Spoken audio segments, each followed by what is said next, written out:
Bom dia a todos. Dando início, então, à programação de hoje.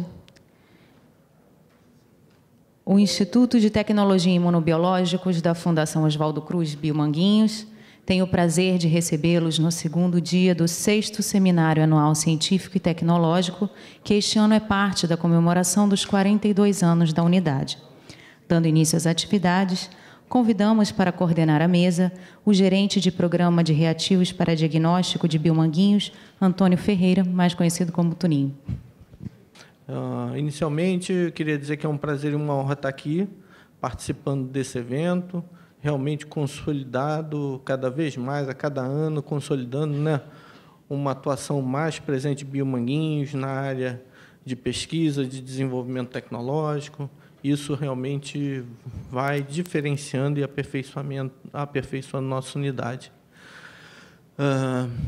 Então, é realmente com grande prazer que a gente está aqui participando dessa mesa, ganhando um tempinho para que as pessoas possam vir chegando, para que a gente comece. Bom, inicialmente nós temos 2 pôsteres de extrema relevância, muito interessantes, para os quais eu vou pedir a atenção e a crítica de vocês. Vai ser muito legal a gente ver. Então, inicialmente, eu chamaria a Amanda Torrente de Carvalho. Por favor, Amanda. Ela vai apresentar, né, o trabalho Padronização da Microplataforma Automatizada de Alto Desempenho para Análise de Soroprevalência do vírus Zika, baseado em apoptose, microCRNT. É muito legal esse trabalho, acho que realmente todos vão apreciar. Padronização da microplataforma automatizada de alto desempenho para análise da soroneutralização do vírus Zika baseado na atividade de caspase, apoptose. Então, esse projeto ele foi uma associação de ideias, onde a gente juntou a expertise com testes sorológicos, especialmente o PRNT, que ele é o teste de diagnóstico confirmatório para o Zika, e ele avalia fenótipos tardios do efeito citopático causado. Então, a nossa proposta é estabelecer um ensaio que avaliasse fenótipos iniciais do efeito citopático de forma a reduzir o tempo de obtenção dos resultados e utilizando um sistema de microplaca, no qual a gente pudesse analisar um número maior de amostras ao mesmo tempo e, principalmente, de forma automatizada, porque hoje, tradicionalmente, a contagem dos PFUs, das placas de Lise, é feita de forma manual. Então, a gente está estabelecendo também a forma automatizada de contagem. A gente sabe que a febre do Zika ela é um importante problema de saúde pública atualmente. Eu destaco a epidemia de 2016, que foi alarmante, né? E, com relação à etiologia, o Zika pertence à mesma família do dengue, Flaviviridae, e, além da transmissão vetorial, nós temos a transmissão vertical e sexual. Com relação às manifestações clínicas, a maioria dos indivíduos adultos desenvolvem a forma branda e 80% são assintomáticos. Já as formas graves estão associadas a desordens do sistema nervoso central e eu destaco as malformações congênitas, em especial a microcefalia. Portanto, destacando a importância de se estudar o binômio mãe-feto. Bom, com relação à imunologia, a gente sabe que o vírus ele infecta diferentes tipos celulares e, na corrente sanguínea, ele se dissemina para diferentes tecidos e órgãos e tem um tropismo preferencial por células progenitoras neuronais ou stem cells neuronais, que está basicamente associado à manifestação clínica grave, e vários trabalhos vêm demonstrando a apoptose induzida pelos vírus como um efeito citopático direto nessas células. Então, por que não estudar esse evento no nosso modelo?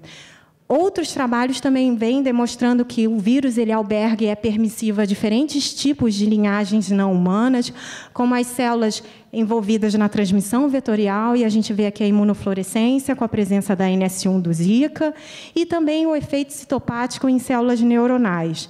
No nosso estudo, também, a gente observa que há a presença de efeito citopático em células vero, e isso é bastante explorado no PRNT, como a gente sabe, e a gente vai explorar também essa característica.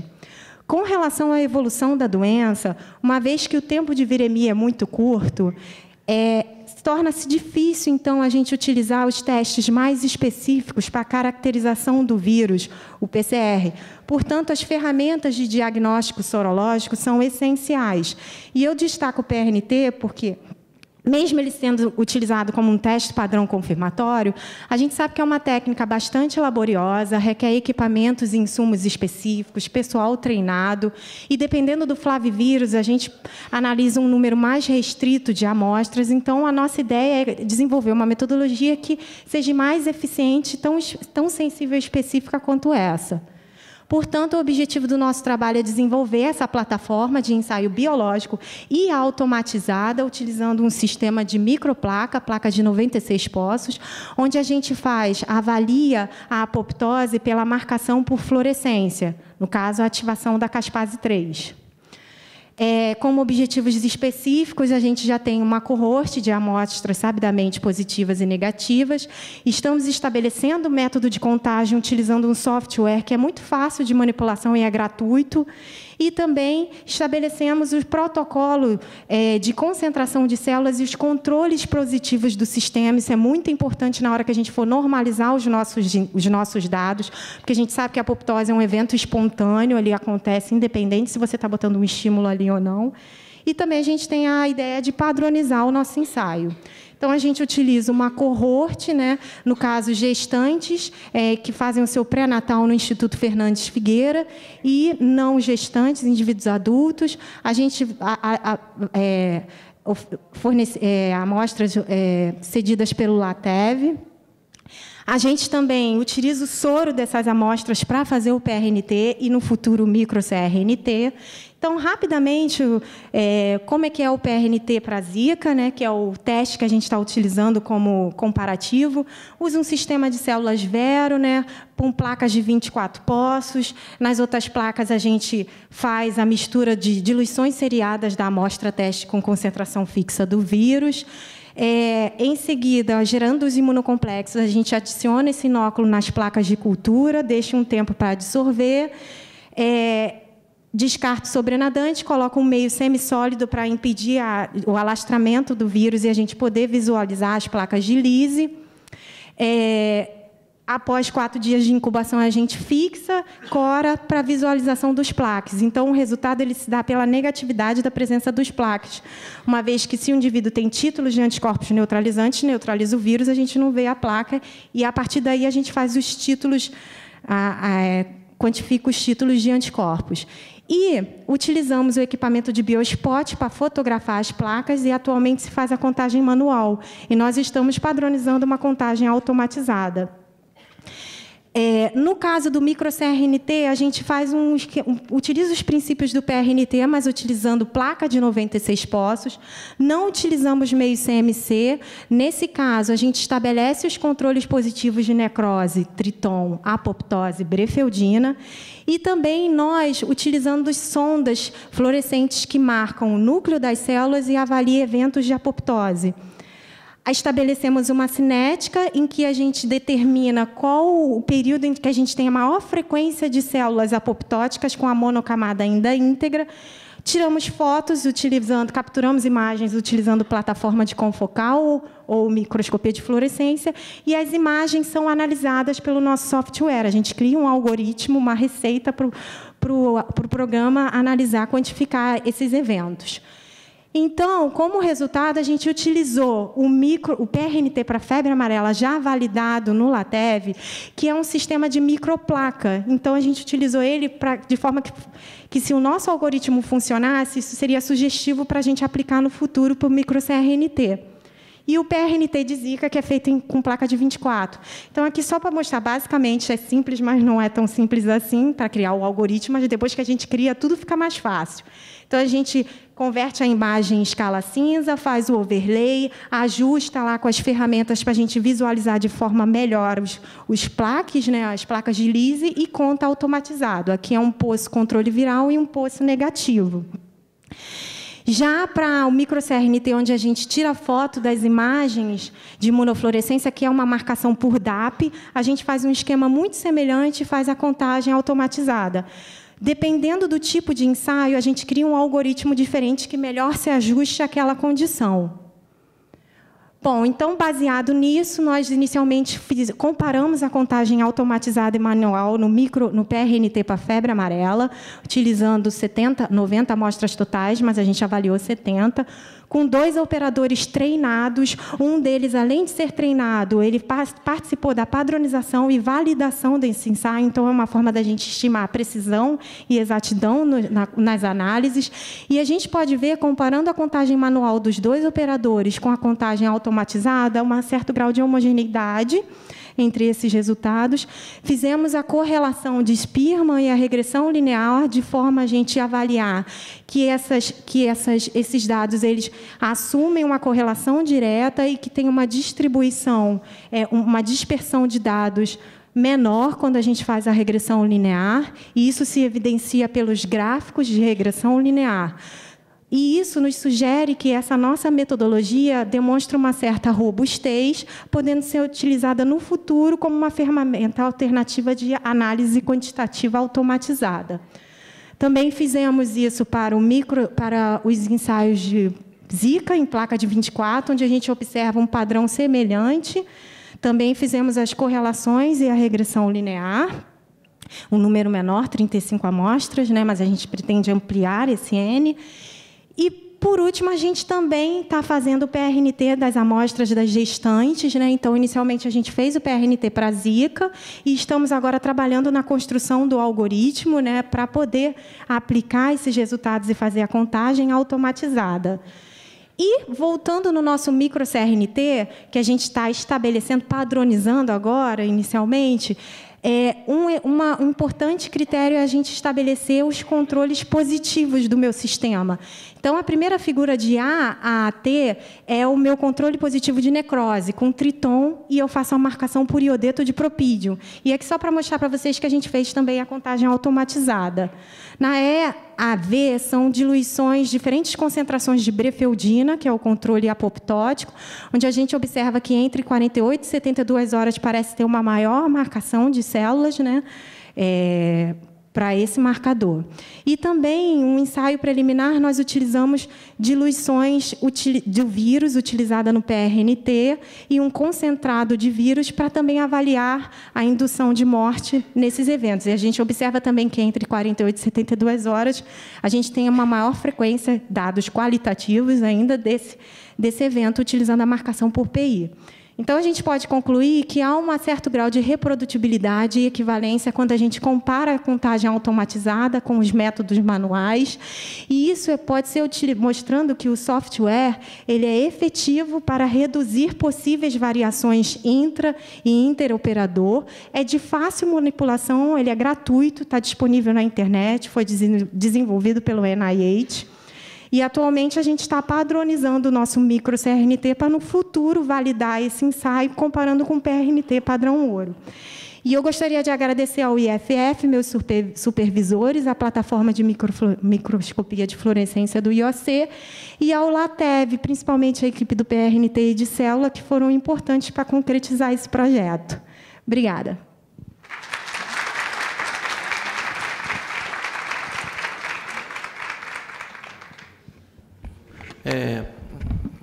Amanda, por favor. Agradecer bastante aqui a apresentação, foi muito legal, muito objetivo, muito segura.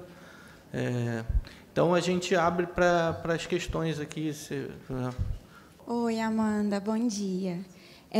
Bem falado por você na sua explanação, você disse que a célula vero em monocamadas pré-formadas, ela já tem apoptose em uma porcentagem já espontânea. Uhum. Só que eu vi que na sua apresentação você usou o PI, e o PI, na verdade, ele discrimina mais a necrose do que a apoptose. Isso. E aí, na verdade, é mais uma dúvida do que uma pergunta. Uhum. Por que você usou o PI? Já que ele pode ser mais específico para necrose, não a apoptose. E ele pode pegar, entendeu? Uma apoptose mais tardia. Isso. E não uma apoptose já se iniciando, como se você tivesse que usar uma anexina, no caso, para tentar discriminar. Então, na verdade, o intuito do nosso micro-CRNT é utilizar um marcador apoptose mesmo, que é a caspase. Só que, como é um estudo recente, a gente ainda não tem todos os insumos para o desenvolvimento. Então, na época, a gente tinha o PI, então foi o que a gente pôde utilizar. Realmente, agora a gente foi contemplado com o InovaBio, então a gente tem uma verba para comprar mais reagentes para padronizar o nosso ensaio. Então, a ideia é comprar kit de anexin PI, o do túnel, que realmente a gente sabe que está morrendo por apoptose, e a caspase 3, né, que é a sonda que a gente está utilizando como marcador. A gente chegou até a fazer alguns ensaios com a caspase 3, utilizando a plataforma confocal para avaliar essa cinética de morte, mas eu prefiro não mostrar esses dados, porque foram só 2 réplicas, o controle positivo ficou um pouco estranho, então eu preferi mostrar os dados mais confiáveis, em que a gente fez 3 ou 4 réplicas do ensaio, que foi com PI. Mas, realmente, esse é o nosso foco mesmo, a gente comprar esses kits para dar maior confiabilidade e a gente analisar, de fato, a morte celular por apoptose, não por necrose. Ok. Professor Milka. Parabéns pelo trabalho. Eu acho que é uma excelente ideia, porque é muito tedioso fazer o PRNT, né, nos laboratórios, inclusive a comparação entre os resultados, né? Eu só queria dar uma questão, eu acho que você vai ter que trabalhar com MOI muito cuidadosamente para o seu ensaio de apoptose não ficar pouco sensível. Quer dizer, você precisar de muito soro para neutralizar a sua reação. Diferente do PRNT, que você usa o número calibrado de plaque, né? Então tem que tomar cuidado na setagem da... Se bem que o cofocal é muito sensível, né? Assim, a gente está iniciando agora a padronização desse ensaio, né? Então, isso tudo a gente quer levar, vai ter um cuidado de trabalhar. O LATEV tem essa expertise com manutenção de célula, crescimento de massa viral, então vai ser muito importante essa colaboração. E, com certeza. Outra dica, se você quiser trabalhar, tem um monoclonal novo que eu acho que é bem interessante, porque ele pega RNA fita dupla. Então, só existe RNA fita dupla quando um vírus infecta a célula, porque normalmente na célula só tem RNA fita simples. Esse monoclonal é muito sensível para a replicação viral, tá? E ele então, de repente, você pode pegar ele direto de vez de ver a apoptose, veja uma marcação viral mesmo, né? Do vírus mais diretamente. inicial ainda na replicação. E ele já é conjugado? Não, você faz 2 ciclos, mas ele é bem sensível. Ai, que bom. Ok. Um pouquinho. Doutor Guilherme, só um pouquinho. Por favor. Desculpa, já estava aqui. Não, é só... Amanda, parabéns pelo trabalho. Aqui, ó. Aqui. Eu trabalho com validação de método analítico, né? Então, eu tenho como sugestão, né? Eu vi que o seu coeficiente de variação está muito baixo. Né, você sai fora daquele do 0,99% de coeficiente de regressão, isso para o ensaio biológico não existe, mas as monografias e as RNs falam que você tem que ter 0,99% de correlação, mas para ensaio biológico não existe. Mas eu senti falta de um dado que eu acho que você ainda pode calcular, que é o intervalo de confiança. Né, eu não vi ali você mostrar o limite superior e o limite inferior. Né? Essa parte estatística. Eu acho muito importante, não só para a robustez, mas para a comparabilidade dos resultados em função da sua evolução. Né? Então, assim, eu sei que você tem dados para isso, né? Então, sentar no computador, calcular, não usa o Excel. Não, eu uso o Prisma para fazer esses cálculos. Mas o Prisma não tem o... Tem que ser ou manualmente ou outro software de estatística. Ok, nós temos mais 2... Você podia ter usado o método de Blaut-Altman para ver a diferença entre um teste e o outro, usar a diferença mais do que a correlação linear. Teve um outro método que a gente até chegou a fazer, eu não mostrei, mas só para o PRNT de Zika, que foi o coeficiente de correlação intraclasse, para ver a confiabilidade dos dados, que também é uma outra ferramenta que a gente pretende utilizar também, mas essa parte. Então, assim, a minha sugestão para você, né, para você, ao longo do tempo, você ter um acompanhamento, vezes 95% de confiança que você tem no teste. E outra coisa, você tem o chamado o critério de aceitação do teste. Né, que quando você sai fora dos limites de confiança, né, você saber como proceder, como fazer a documentação para que você e fazer a rastreabilidade do teste para você encontrar onde está o problema. Tá bom? Obrigada. Perfeito. Por favor, lá atrás. As pessoas, quando forem fazer a pergunta, se puderem se apresentar, seria muito legal, assim, rapidamente, dizer o seu nome e de onde vem. Paulo Lirô, do Instituto Butantan. Muito obrigado. Na vida real, quer dizer, quando você sabe que é Zika e você está fazendo uma titulação, usa PRNT, é uma coisa, né? Mas na vida real, quando você usa PRNT para diagnóstico mesmo, você não sabe se é dengue, se é Zika, se é o que é febre amarela, essas coisas. Então, eu acho que faltou isso, ver como é que funciona esse cálculo de PRNT manual e automatizado frente ao desafio a soros que são anti todos os flavivírus. Você entendeu? Não, isso com certeza. Muito legal. A Amanda está possivelmente, né, pegando muitas dicas interessantes. Realmente é um privilégio estar aqui com esse corpo, né, de pessoas e especialistas. Muito legal. Obrigado, Paulo. Vamos mais uma questão. O doutor Akira queria também falar. Parabenizando o trabalho, Amanda, e, sobretudo, um trabalho realizado por 3 diferentes unidades técnicas da Fundação Oswaldo Cruz, né? Instituto Fernando Figueira, Instituto Oswaldo Cruz e Biomanguinhos, quer dizer, essa cooperação, né? Um trabalho colaborativo e tudo, acho que é absolutamente importante e mostra que estamos caminhando na direção correta. Eu acho que você tem resultados absolutamente interessantes. Mas gostaria que quer dizer, todos os trabalhos que Biomanguinho realiza têm um objetivo, sua aplicação. Aplicação, tá certo? Então, seria importante que, nesse contexto, fosse também analisado como essa tecnologia poderá ser utilizado, né? Em que tipo de laboratório poderá ser utilizado. Não vai ser utilizado em todos os laboratórios, mas quais são os laboratórios e quais as condições necessárias para você utilizar esse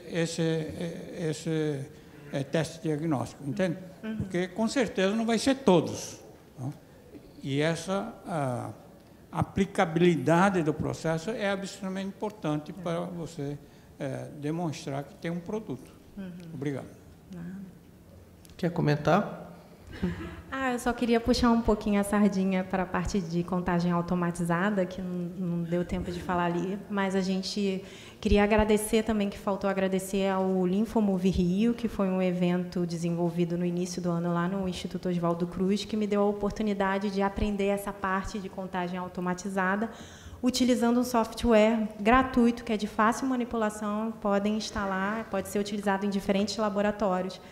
E é isso que eu gostaria de expor também. E obrigada pelas sugestões, são muito bem-vindas. Ok, umas palmas aqui para a Amanda, foi muito legal.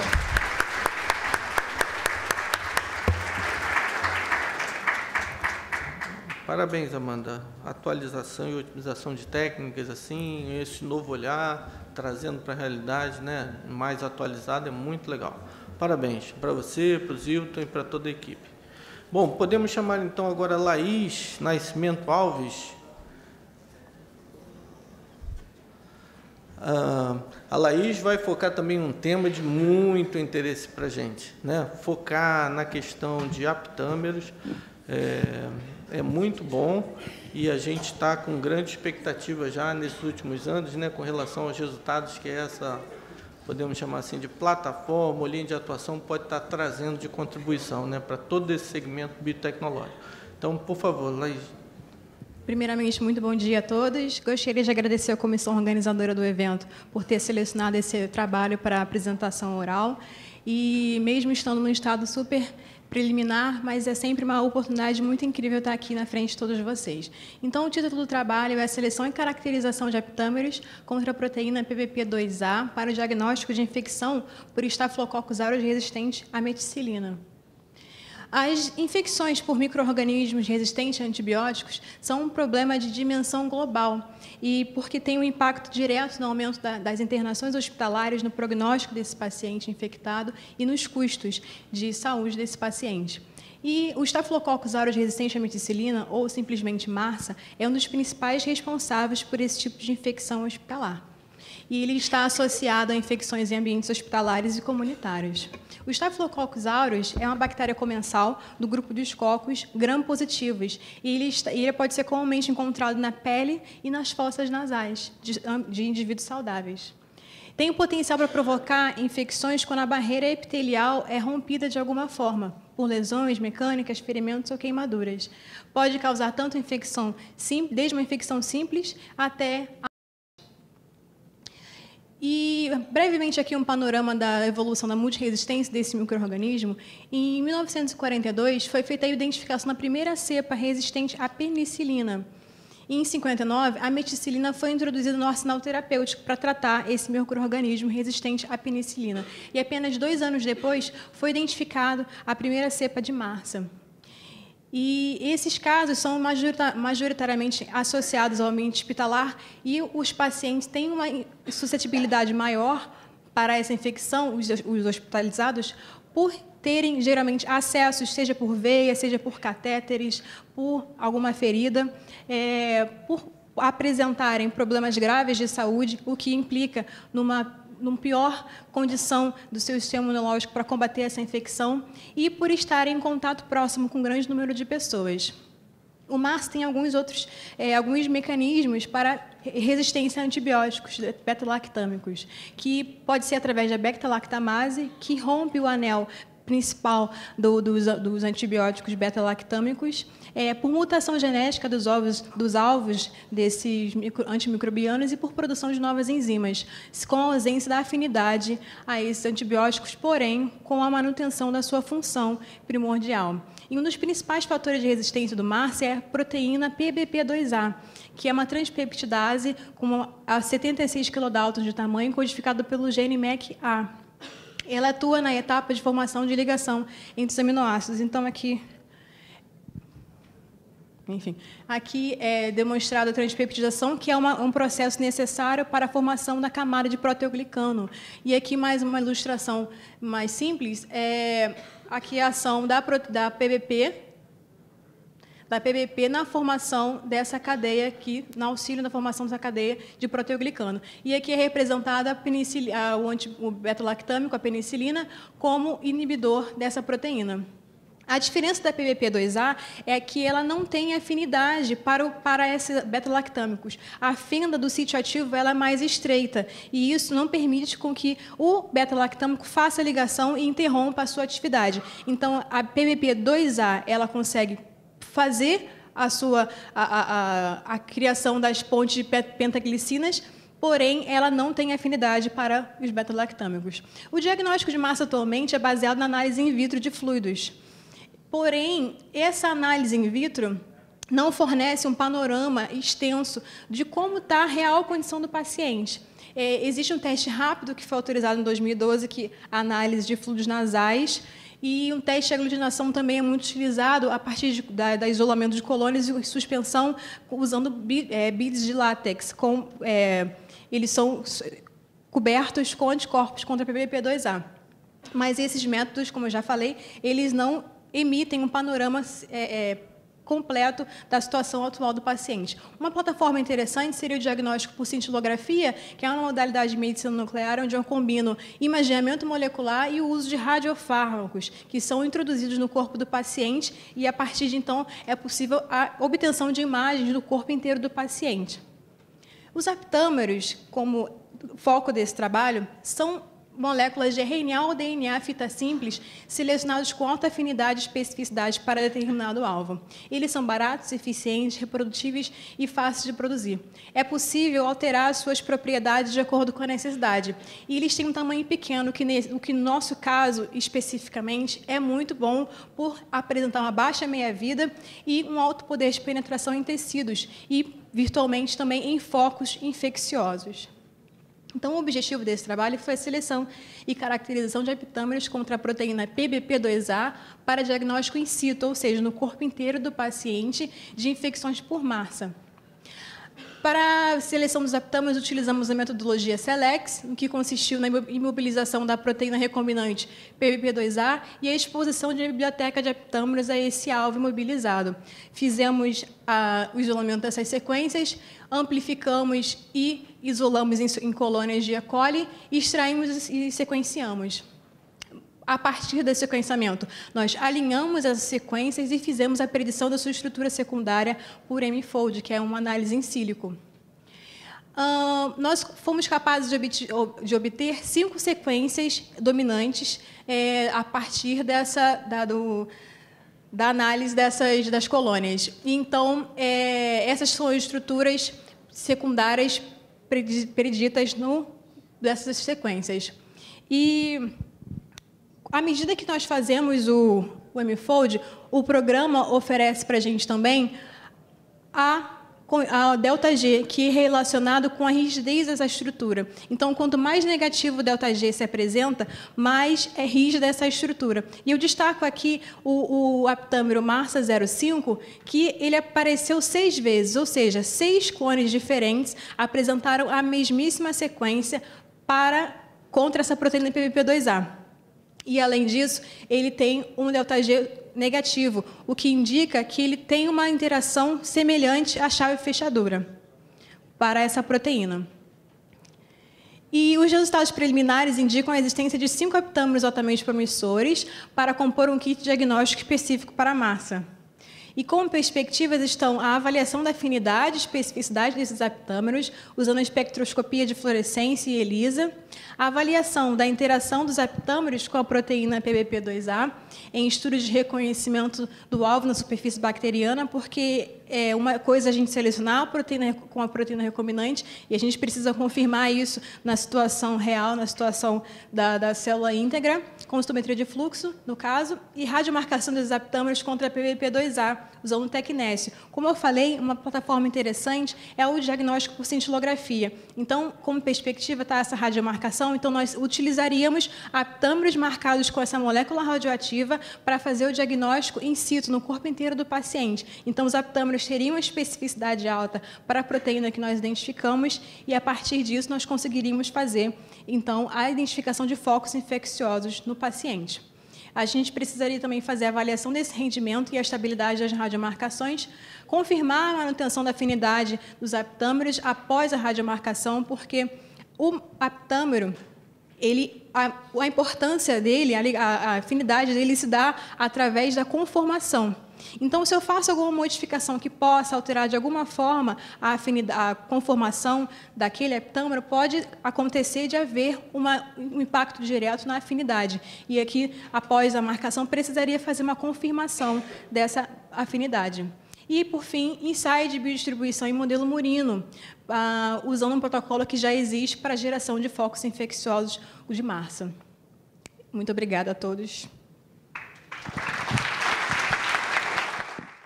Agradecemos a Laís pela apresentação, muito legal, e abrimos agora para algumas questões. O Paulo lá atrás quer fazer uma primeira intervenção. Laís, parabéns. Obrigada. Eu também queria parabenizar a apresentação anterior, viu? Esqueci de fazer isso. Mas eu queria saber uma coisa. Eu acho que você devia testar também, já que eles se ligam a essa proteína, e essa proteína está envolvida na resistência a beta-lactâmicos, certo? Eventualmente, isso não podia ser uma droga combinada com beta-lactâmicos para tratamento de multiresistente. Porque você inativa, você pode não só detectar a proteína, mas você pode estar inativando ela, fazendo com que o beta-lactâmico possa agir. Você entendeu? Então, acho que você devia fazer alguns testes e não excluir nenhum dos seus 5 aptâmeros. Não sei se você entendeu a minha pergunta. Sim, sim. Na verdade, assim, a gente já chegou a conversar também sobre a questão de terapia, diagnóstico, né? E o que a gente chegou a discutir foi a possibilidade também de, uma vez que os aptâmeros estão ligados na proteína e estão com uma molécula radioativa ligados, a possibilidade, talvez bem mais lá para frente, de acontecer uma condição também de terapia ali com a irradiação daquela proteína. A princípio, a gente poderia até conversar sobre a questão da combinação de ambos os tratamentos, mas, como a gente conversou lá fora, a fenda da proteína ela não permite a interação com os beta-lactâmicos. Então, eu não consigo ver como que a gente conseguiria fazer essa interação. O seu aptâmero, ele pode estar na fenda, ele pode estar neutralizando. Sim, mas no caso, o senhor falou em combinação com antibióticos, não é isso? Ah, é verdade. Ele não estaria agindo... Sim, o antibiótico ele não vai ligar na proteína. Tá. Né? E aí, em relação ao segundo comentário que você falou, os 5 aptâmeros. Sim, eu destaquei aquele último apenas pelas características que ele apresentou inicialmente, mas todos eles serão avaliados quanto à sua afinidade para com o alvo. Mas eu não descartaria, mesmo você achando que a fenda é pequena, eu testaria, não custa nada você testar. Sim, sim. Ok. Tem 2 questões aqui na frente. A doutora Kira e o doutor Amilcar gostariam de... Eu acho que a ideia do Paulo é muito boa. Você podia fazer, basicamente, fixa uma dose de beta-lactâmico e varia a concentração dos seus, num MIC, né?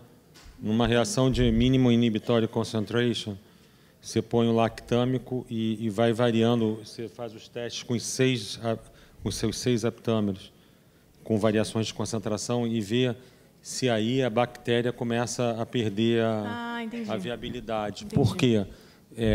Se algum desses aptâmeros bloquear essa proteína, você vai sensibilizar de novo a bactéria contra o lactâmico. Entendi. Estratégia muito interessante. Doutor Kira, não ia comentar? Eu ia, mas o negócio está ficando meio complicado. Eu vou tentar colocar a minha questão. O seguinte, Laís, parabéns, o trabalho interessante, muito importante, na verdade. Mas eu fico perguntando como isso será apresentado para ser utilizado. Eu acho que é um pouco... Quer dizer, você identificou os aptâmeros, tá certo? Mas quais são os passos necessários para você ter isso como um produto para ser aplicado? Eu sinto muito, eu acho que nós precisamos sempre pensar isso. Tá certo? Não é uma pesquisa, acaba e pronto, mostrou que identificou os aptâmeros possíveis de se ligar a PBP, as proteínas da penicilina, coisa assim, etc. E é absolutamente importante para diagnosticar a MRSA. Mas como você vai colocar como produto? Tá certo? Porque você tem que ter todo um procedimento de caracterização, de verificar a estabilidade do produto, conformação, forma de apresentação. Eu acho que tem que pensar também. Tá certo? Como nas perspectivas que você colocou, falta, eu acho que alguma coisa nesse sentido de transformar em produto. Ok? Sim, obrigado. Ok, são sugestões muito interessantes, né, que a Laís vai absorver. Professor Procópio... Oi, bom dia a todos. Eu participo desse trabalho junto, só para fazer uns esclarecimentos sobre a ideia, a sugestão de conjugar com beta-lactâmico. Como a Laís bem colocou na sua apresentação, a PBP2A ela tem a cavidade fechada, então esse fechamento da cavidade permite que ela não ligue mais com beta-lactâmico, com nenhum beta-lactâmico, mas que ela continue fazendo a reação de transpeptidação sozinha. Na presença de antibiótico, as PBPs normais são saturadas e só a 2A consegue fazer a biossíntese do peptídeo glicano. Então, eu também acho que a ideia de conjugar, a gente pode até testar, conjugar com beta-lactâmico, se vai melhorar a afinidade, eu não sei se a gente vai ter esse sucesso. A nossa ideia, a gente nunca descartou a ideia terapêutica também, até porque essas moléculas elas têm uma meia-vida muito baixa, mas você pode se valer de estratégias tipo pegylação para aumentar a meia-vida plasmática. E a gente, lógico, nós vamos fazer ensaios de neutralização in vitro, e se alguma dessas moléculas se mostrar promissora, a gente vai seguir adiante nessa linha também de terapia e de diagnóstico. Que com a possibilidade de radiomarcação, você tem duas vertentes. Uma, você pode botar uma partícula emissora para fazer uma identificação, e a outra, você pode fazer um bombardeamento in situ, de curta frequência, que afete somente a bactéria. Então, seriam duas fontes. E eu acho, concordo com o doutor Akira, a gente tem que se preparar, porque isso é radiofarmácia. Nós não trabalhamos com energia nuclear em Biomanguinhos, mas a gente tem colaboradores para a gente fazer essas etapas, e o produto talvez fosse fazer um produto pré-formado para a marcação ser feita dentro dos hospitais. Obrigado. Ok, uma última aqui, por favor.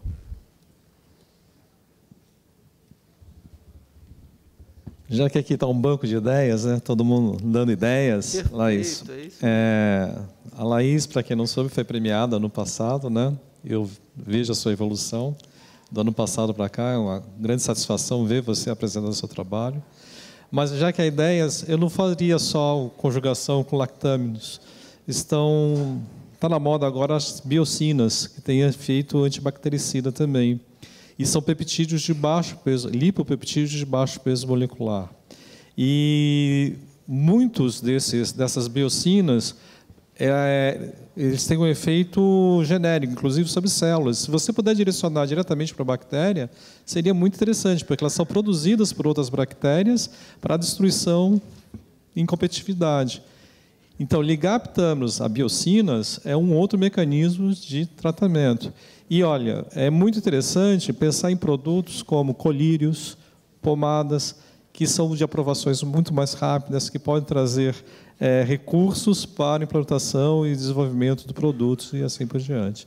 Então, existem várias formas farmacêuticas de aplicação direta, de transferência de tecnologia para a indústria farmacêutica, que poderiam trazer recursos para o desenvolvimento de um produto, né, até chegar a um produto injetável também. Tá bom? Já que todo mundo está falando de ideias aqui. Obrigada. Excelentes, excelentes ideias. Temos tempo para mais uma intervenção, se houver. Então, se não, agradeço bastante a Laís, muito boa apresentação, muito bom tempo para discussão e essa conotação, né, buscando realmente aplicações, né? Muito legal. Parabéns, Laís.